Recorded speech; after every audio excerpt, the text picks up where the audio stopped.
Bonjour Laurent Cuny. Bonjour. Vous venez de sortir Une histoire du jazz en France. C'est un véritable travail encyclopédique. Combien de temps vous avez mis pour écrire ce premier tome?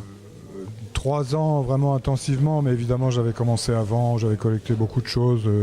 Disons que oui, ça fait 3 ans. 3 ans, oui. Alors comment vous avez procédé? Qu'est-ce qu'on trouve?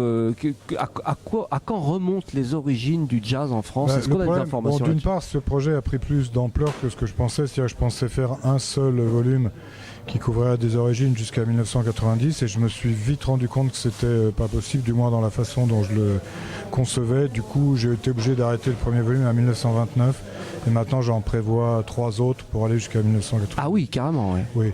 Et en effet, le premier, il y a des problèmes même théoriques qui sont posés, c'est de quoi je devais parler, quoi. Oui. Donc, il était clair pour moi dès le début que c'était le jazz en France et pas le jazz français. Ce qui évite des tas de problèmes à savoir ce que c'est que le jazz français. Donc en fait, je me concentre sur le jazz qui s'est joué en France. Donc ça veut dire y compris avec des noms français, des Américains évidemment.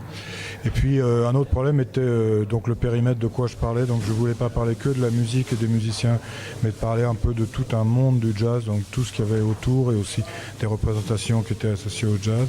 Et puis pour la première période, enfin la question était de savoir où je le faisais commencer. On faisait souvent commencer en 1918 avec l'arrivée de l'orchestre militaire de James Reese Europe. Ouais. Mais en fait, je me suis dit, il y a des choses avant.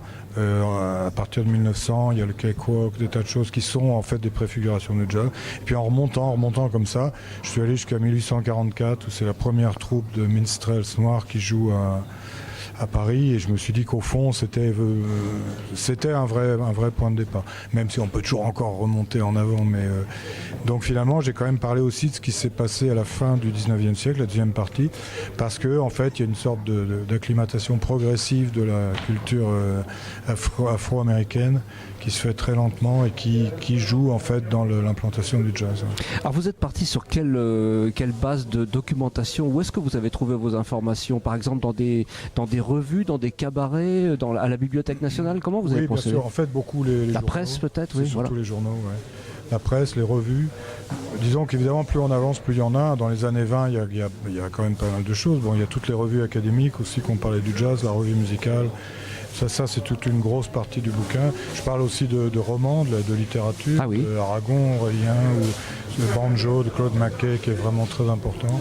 Et puis avant, mais c'est beaucoup les journaux. Et là, évidemment, tout le travail de numérisation qui sont faits, notamment par la Bibliothèque nationale de France, avec le logiciel Gallica, est décisif parce que on peut faire en plus des recherches sur des mots-clés. Donc, ce qui prenait des années et des années avant peut se faire en quelques semaines ou mois, ce qui est déjà un gain considérable. Mais quel boulot. Alors on va vous donner rendez-vous dans 3 ans pour le prochain tome. Ouais, j'espère 2 ans peut-être. Un petit peu plus tôt, en tout cas c'est passionnant. Je vous laisse le soin de rappeler donc le titre complet du livre. Ça s'appelle Une histoire du jazz en France. J'ai tenu à l'article 1 oui. pour dire qu'évidemment il y aura plusieurs façons de le faire, donc ce n'est que ma façon de bien évidemment. Et l'éditeur, une histoire du jazz en France, et pas une histoire du jazz français. Oui, voilà. Et puis donc volume 1 du milieu du 19e siècle jusqu'à 1929. Ah d'accord. L'éditeur est Outre Mesure, qui est mon éditeur auquel je reste fidèle.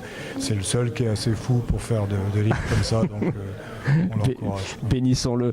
Je vais vous rendre votre liberté dans quelques minutes. Vous êtes sur la scène donc du studio de l'Ermitage pour présenter alors un autre projet dont on a déjà un petit peu parlé cet été, la musique de voilà, Gil Evans, mon nouvel orchestre. Donc je suis comblé puisque j'ai un nouveau livre et un nouvel orchestre. Que peut-on demander de plus? What else? Merci beaucoup Laurent Cuny. Merci à vous.